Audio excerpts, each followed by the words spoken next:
Hello, and welcome to episode 6 of Squeaky Wheel Productions Disability Series.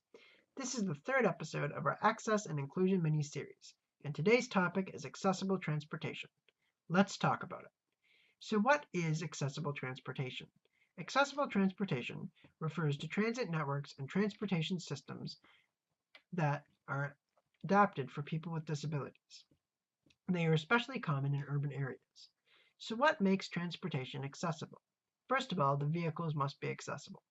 Most forms of transportation, such as buses, light rail, subways, taxis, and ferries, can be adapted for people with all types of disabilities. Ride-sharing services, such as Uber, often have specific accessibility policies, and other forms of transportation, such as trains and ships, can also be accessible. However, as is often the case, there's always room for improvement. Planes are a good example of this, as they are not yet fully accessible for people with disabilities. I talk about this a bit in my new vlog, which I encourage you to check out. Fortunately, legislation is currently being developed to help change this. Next, the stations and stops must be accessible. We talked a bit about accessible buildings in the previous video about accessibility of the built environment. Stations must be placed in centralized locations that are easily accessed, and the gates and platforms that passengers use must also be accessible.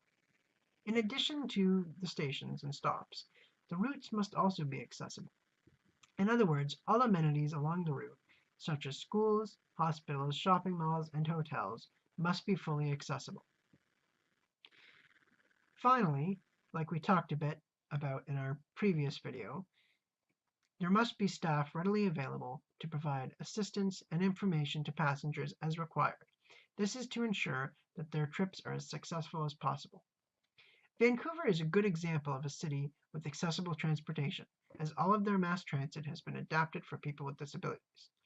I chose Vancouver as an example for this video, as many people consider it to be one of the most accessible cities in Canada. I myself have even been to Vancouver and have actually ridden on the SkyTrain. So why is this all important? Accessible transportation ensures that everyone can go from one place to another, regardless of their limitations.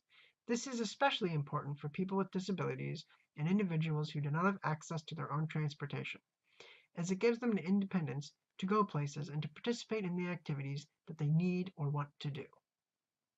As always, I have included some additional information in the description below for those who would like to learn more. This week's question is, what forms of accessible transportation have you seen? Please let me know in the comments. If you enjoyed this video, please subscribe to our YouTube channel for more accessibility videos. And don't forget to check out our new vlog. This week's video continues the conversation about accessible transportation. Thanks for watching.